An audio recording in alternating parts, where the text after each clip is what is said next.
This is Money Stories. Brought to you by Amy and Ben from In Financial Services. Today we're joined by Janine Harris, our mum and the founder of In Financial Services. Janine is a mortgage broker, business owner and property investor.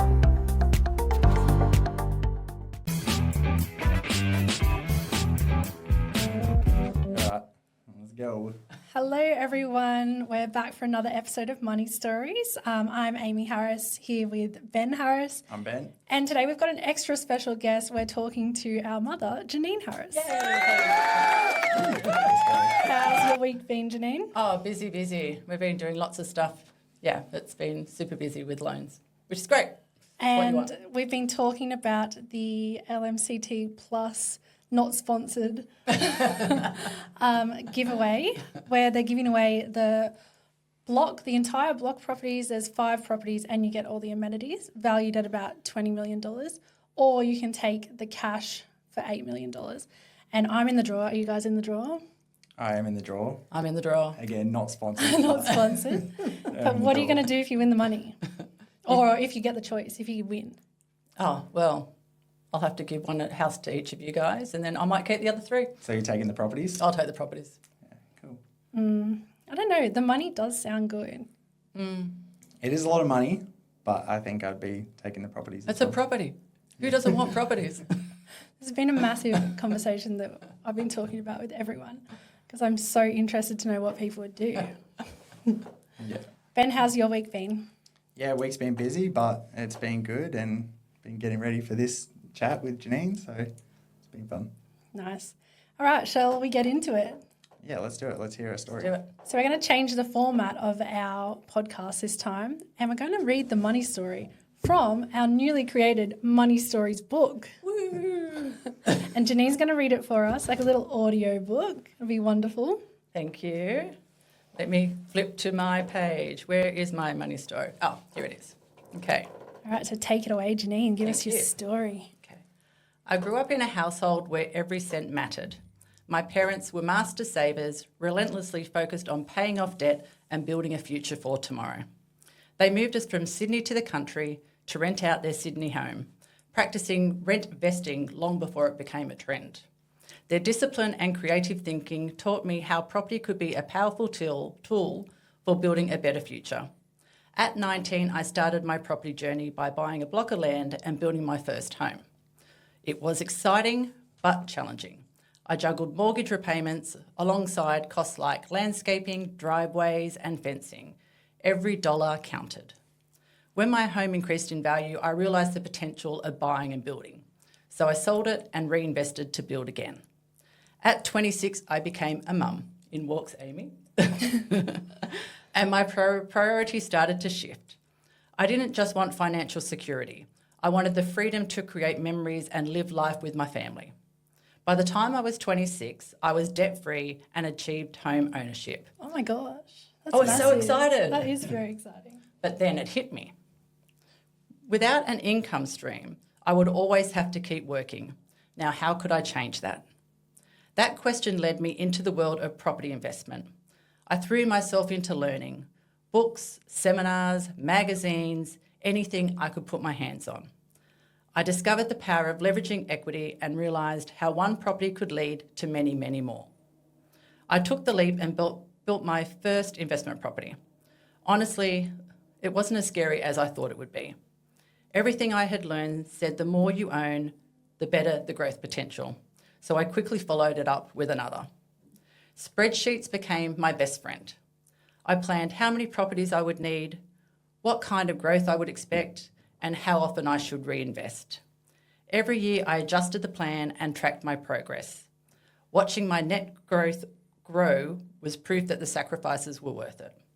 My long-term goal always stayed the same, to build an investment portfolio that could provide an income for retirement.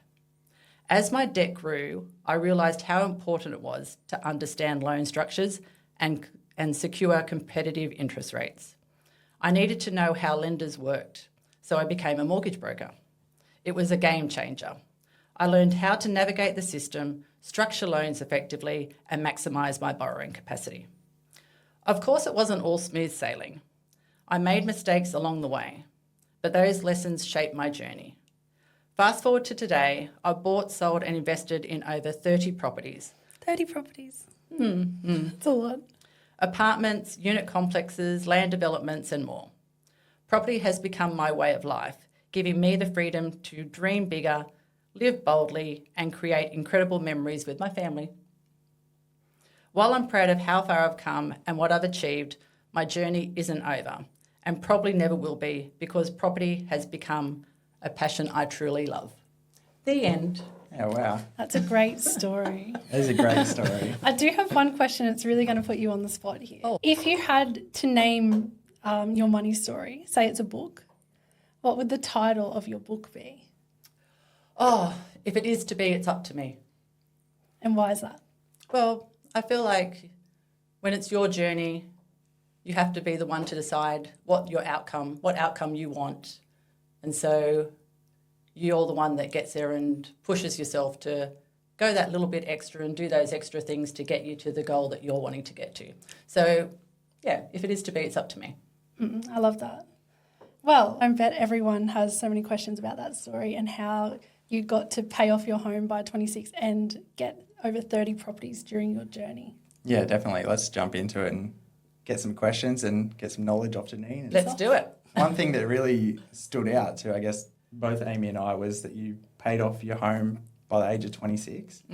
So what sort of strategies did you have in place to be able to achieve that, or what sort of sacrifices did you make? Yeah, I suppose the main thing that we did there was that we had 2 full-time incomes, that we had no children for the majority of that time. So we basically just used one income to live off and the other income went directly to paying off the home loan.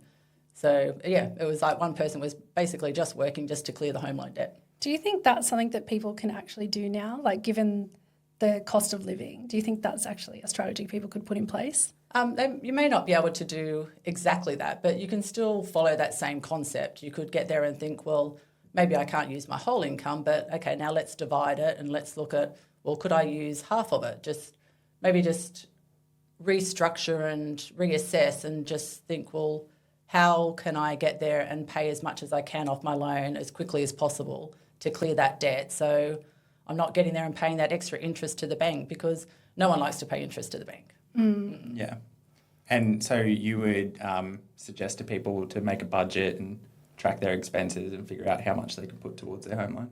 Yeah, definitely. You 100% need to know your numbers. It's all like, knowing that is like king. It's the main thing that was my driving force the whole time I've been property investing, that if you don't know your numbers, you've got no idea where you're going, what you're doing, and if it's even working for you or not. So you really should be treating it like owning a business, because you're trying to get to an end result, trying to get to that end goal. So if you're not tracking everything, you're just not going to achieve it. Yeah. And then once you paid off your home, is that when you sort of started investing? Or at what age did you think, like, hey, I should start investing my money now? Probably it wasn't until I got there and cleared the home loan that I then went down the path of property investing. That doesn't mean that now I would do the same. That's just what my journey was. That doesn't mean that has to be somebody else's journey. So I did wait until I cleared it and then looked at, okay, well, now what do I do? And that was probably just due to age. And the reason why I then went into property investing was, like, mum and dad, they had been doing property investing my whole life. And as I was growing up, we would go and look at so many houses on weekends, and we would go to open homes. And you've passed that down. I definitely have passed that down. You've definitely got that trait from them. We do a lot of property searching, don't we? We do, yes. So if you were young again, you would look to start earlier? You can't start earlier than 18, so... No, but like investing, you look to start before you pay down your home, or you're happy with what you do? Yeah, I would. I would get there and look to start earlier. The sooner you can get into that property market, the better it's going to be for you, because it's all about, like, time in the actual market, and then being able to leverage each property and grab what you can out of that property to then use it towards buying another. So if you can, have multiple cycles throughout your lifetime, well, that's, what you need. So the sooner you can get in, just go for it, the better. Yeah. You talked about how you learnt stuff from your parents. Were there people around you that were doing a similar type of thing in the property industry, or No. how did you learn about Did you that? have any friends that were investing at the same time? No, it wasn't. It wasn't a major, I suppose, a major thing for people to be doing at that time. And if you did do it, it wasn't something that you would talk about. People don't talk about their finances, and they don't talk about, where they're heading and what they're trying to achieve. It's a little bit of a Taboo topic. Yeah. And Why it do you shouldn't think be- that is? Well, it shouldn't be a taboo topic. Probably no one likes to be the tall poppy. Yeah. So, yeah. I think that's very an Australian thing. I think you've said that to me before. Yeah. But Australians like the underdog. Yeah. But you can be the underdog and the tall poppy. Yeah. Yeah. I feel like Australians do love a success story, but mainly in sport, not in we property investment. love our sports. Yeah, we definitely do. So did you face any skepticism from your friends or family when you did decide to go down this path, considering no one was doing it? Probably the biggest people that got there and made comments about it was actually probably my mum and dad. Oh, right. Yeah. So they had no issue with buying property, but they did it in a different way. So they would buy a property and they would make sure that they cleared the debt and paid it off as quickly as possible. Whereas my philosophy was, I'm going to use somebody else's money so I can own multiple properties and then have those properties increasing in value and not having to wait until I clear the debt on one to go again. So it was just a different way of achieving the same outcome that you're trying to get to in the end, and you're just getting there in a different way. Yeah, I think a lot of people see debt as a bad thing, and it's a scary word. It is, yeah. And I suppose it all comes down to if it's good debt or if it's bad debt. Are you using it to buy something that will improve your future, or are you using it just to buy a toy or buy something that's actually going to cost you money? So if it's good debt, well then, it makes sense to do it. And if it's bad debt, well, we really want to get rid of that as quickly as we can. Yeah. Okay. So for anyone who's thinking about getting started in their investment journey, whether it be property investment or investing in shares or anything else, what sort of advice would you give to them? My advice would be to get a mentor or surround yourself with multiple people that have already been there and done that, already done the property investing or the shares or whatever you're looking at doing. Get that group of people around you that has that knowledge so you can learn off their mistakes and you don't have to go and make all those mistakes yourself to learn, because they'll just get you and you'll be able to get to that end result at a quicker rate by having that group of people around you. How do you know who are the right people to surround yourself with? I guess there's so much misinformation online, and so many people say that they do things and then you don't know what actually goes on behind the scenes. So how do you know who to pick as that group of people? Yeah, I suppose that's a hard one too, isn't it? Because there are so many things out there now that are online and they do say all that, and then other people that are doing it and probably doing an amazing job of it aren't getting there and putting anything online. Yeah. So I suppose it's more about just doing your research. Like I know that if I'm going to get there and go to a restaurant or I'm going to go somewhere, I always look at my Google reviews to make sure, do I actually really want to go to that location? What have other people said and what have they said recently?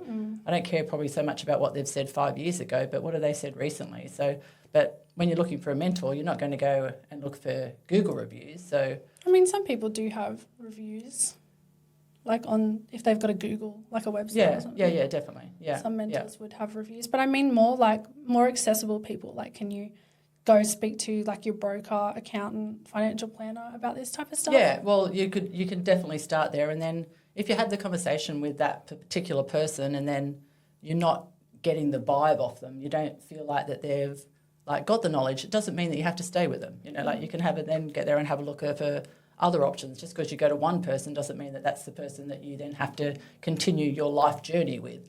So just find that person that clicks with you and that you're happy to get there and have those conversations with, because it's huge. It's a big step in relation to, what your life goals are and where you're trying to get to and what you're trying to achieve. And so you just need that, you need people in your corner that are okay, go for it, let's do this. And they're backing you and they're wanting to help you in every way they possibly can. I want to throw it all the way back. Well, not all the way back, because I guess all the way back was 18. But I do want to throw it a bit far back, probably to around 2001, when you said you started as a broker. Yeah. What was that like in that landscape? Oh, okay. So it wasn't like there was many brokers out there at that stage. It wasn't. Now brokers, we're writing 74% of all new loans. So Yeah. there's a lot of brokers, there's a lot of knowledge, and there's a lot of options out there for people when And they're why looking. did you want to do that?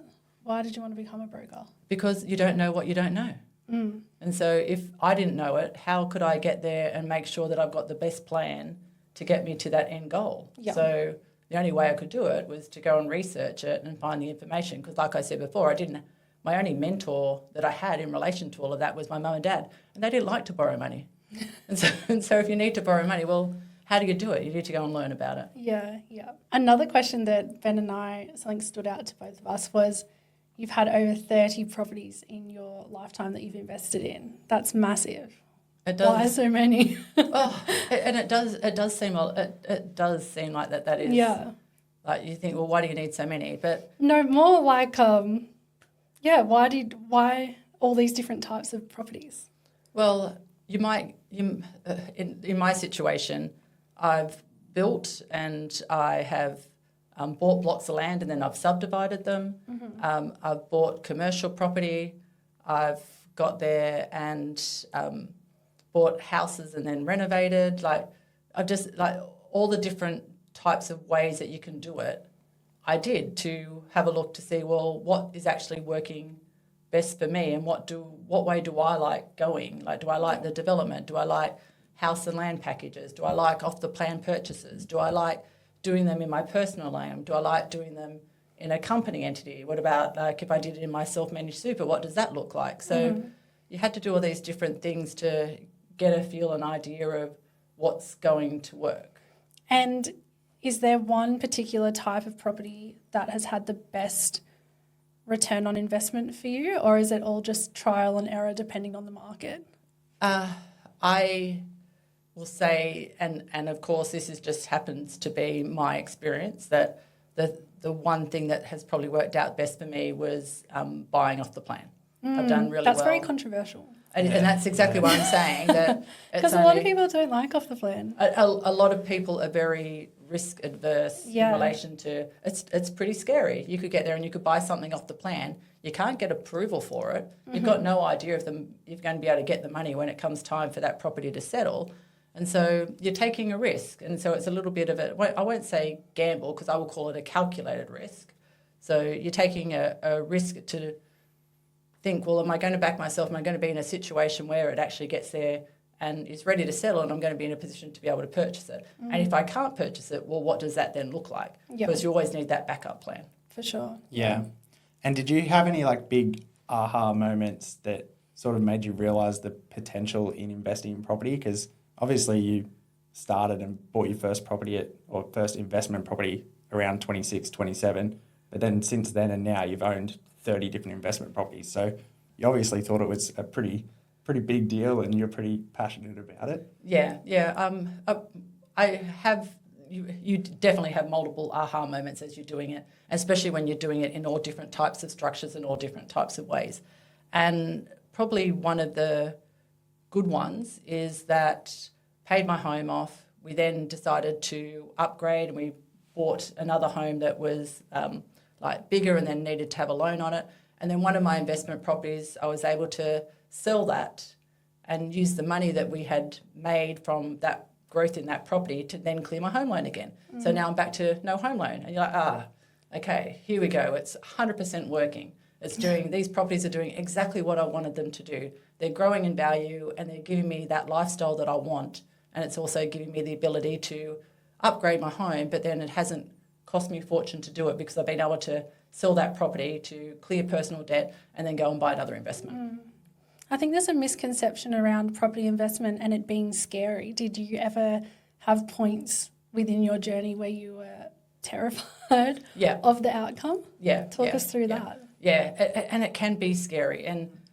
And I think it all comes down to knowing your numbers, because I found it really scary until I knew my numbers. I had all my rents going into one bank account, all my repayments coming out of one bank account, and my income going into that same bank account. And at the end of each week or end of each month, you had no idea what's my money that I can spend and what's my money do I need to have towards these investment properties. And it was just all too much. And so that part was what I will call scary. So until you got there and then looked at, okay, well, what is actually each property costing me? Let's move that over and put that amount of money into a separate investment bank account on a regular basis. And then let's have all our investments coming out of one bank account and have our personal being a completely separate bank account that we only worry about spending out of that account and not out of the investment account. And then once you break it up and then actually 100% know your numbers and it makes sense to you, well, then it becomes a lot clearer and a lot easier to manage. And then you don't have that unknown anymore. And it's the unknown that's the scary part. For sure. I think that's great advice, because then you can everything can go into that bank account automatically and you don't have to think about it. So it's not taking up any brain power to own that property and be making them repayments. Yeah, and that's exactly the way that And it's easily scalable as well. 100%, yeah. Yeah. So what was the amount, you've had the 30 properties, what was the most amount of properties that you held at one time? I would say maybe 8 or 9 would have been the most that I've held at one time. And how do you do that? And that was again, that can be scary because it was around a time when interest rates were increasing, and as interest rates increase, and then if there's any, buffer that needs to be made, you're the person that's got to make it up. Yeah. So the biggest thing, I suppose, when you are investing is that separate bank account, but then also making sure that you've got a cash buffer. You can't leave yourself too short. But just in case things like that do happen and you do have to get there and put extra money in, that you're not, you haven't taken yourself right to the edge. That if you've got that cash buffer, you can use it and it can get you through the scary or the hard times. What type of a cash buffer are you looking at for holding 8 properties?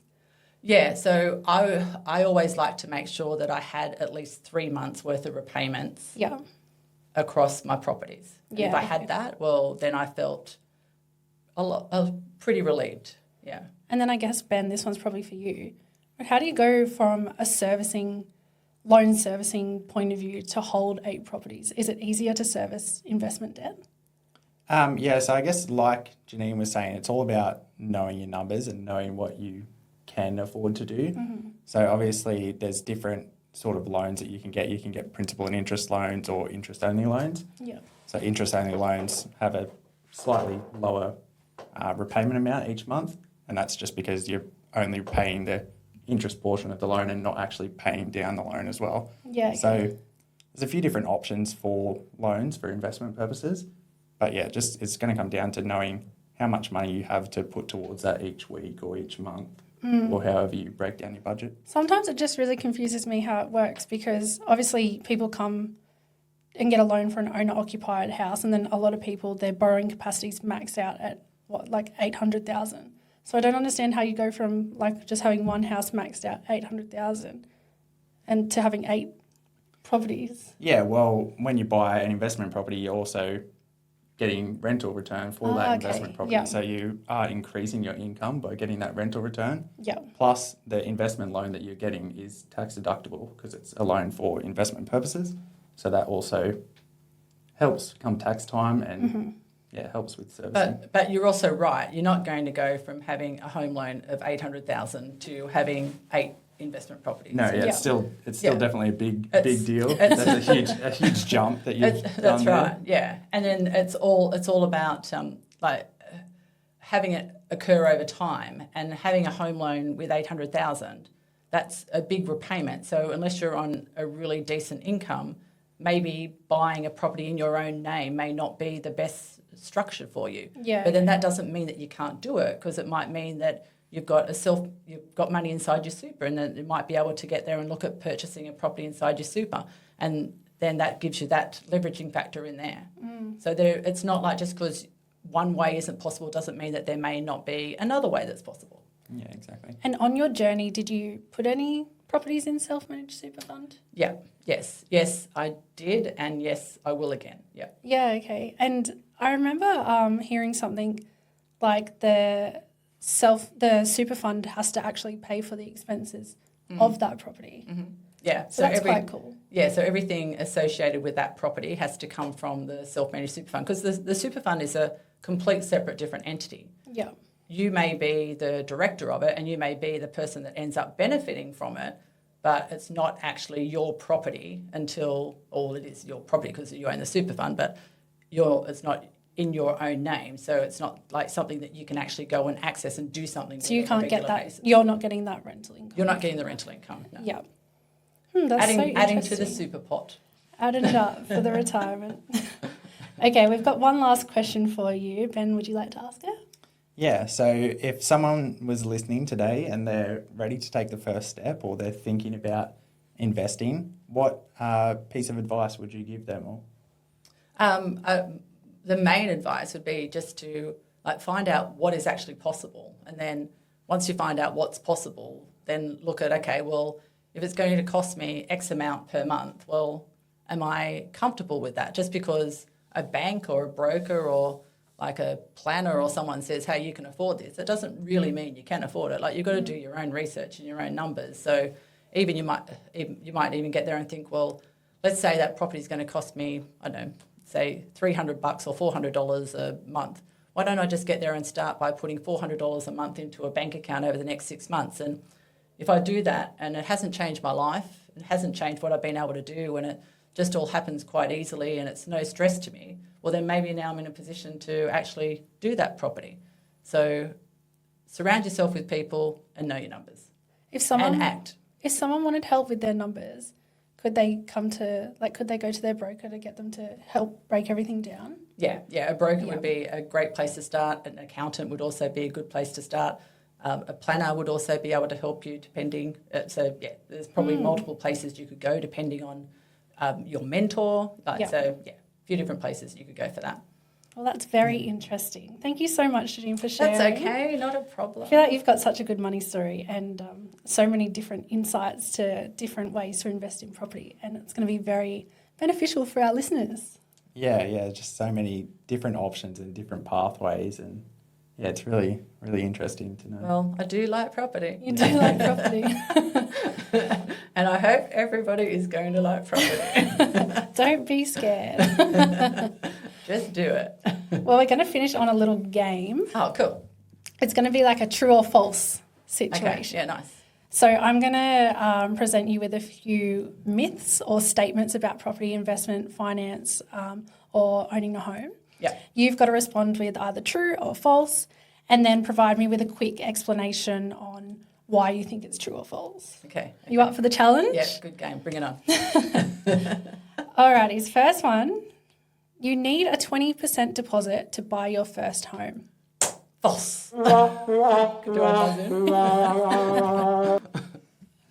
Okay, why is that false? Oh, there's so many different ways that it's supposed to be quick, but there's so many different ways that you can get there and buy a property these days. The 20% is so old school. So the government has done really, really well with helping with government schemes and grants and things like that. So some people can get in with a 5% deposit. Some people can get in with a 2% deposit. Some people may have absolutely no money, but then they can use their parents' home as like part security under a family guarantee. And then they can borrow the whole amount for the property and plus expenses if needed. So there's so many different ways that is completely, definitely false. What?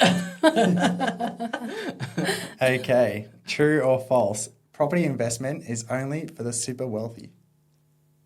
No way. False. Okay, tell us why. Well, it all just comes down to each person's serviceability. You don't have to be ridiculously wealthy, but let's just say somebody has no home loan, but then they are on a smaller income. They may be perfect to go and buy an investment property because they've got no home loan. They're like, okay, what am I going to do with this additional money? Well, let's put it towards clearing off the debt in an investment property. So it's more just coming down to knowing your numbers and knowing your serviceability and probably speaking to a broker. I'd definitely say broker with that one, not a bank, because a bank only knows one policy. Brokers know multiple policies. So to maximise borrowing capacity, that's the reason why I became a broker, because I wanted to maximise my borrowing capacity. I've got a little tangent off that one. Sorry about that. Were you super wealthy when you owned the 8 properties? No, I wasn't super wealthy when I owned 8 properties, no. But each property had some really good equity in it. Yeah, okay. Yeah, yeah. It's just interesting. I feel like you hear someone say, oh, I own 8 properties, and you'll be like, whoa, you know what I mean? Like, Yeah, sheesh, yeah, you own a lot yeah. of properties. Yeah, yeah. So, yeah, But I think was that's it helping? the misconception. Was it helping me to get to my end goal? Yes, it was. And is my net worth more now by doing that? 100%. Yeah. Yeah. Very cool. All right, another true or false question. Back to the game. Paying off your mortgage early is always the best strategy. True or false? Oh, geez. How do you do a in This between? is conflicting. It can be great. It's a great idea to clear your mortgage. Who wouldn't want to clear their mortgage and have no home loan? That's like amazing. But if it's going to get there and take you, let's say you think paying off your mortgage early is 20 years instead of 30 years. If I could have got there and had my home loan for 5 years and then bought an investment property and then had that investment property for the next 15 years, I've got 2 properties growing in value. Yeah. So maybe I shouldn't have got there and just concentrate on my home loan, and maybe I should have looked at like getting into the property market and then buying multiple properties along the way. And then not only would I have had 2, I might have had 3, or I might have had 4 growing in value. So yes and no. Okay, Good and bad. off the back of and that. one more thing, and depending off a person's like risk level. Yeah. Yeah. So off the back of that, next true or false, is rent vesting a good strategy? Oh, geez. No, you have to say it as a true or false. You have to say rent investing is a good strategy. True or false? Yes.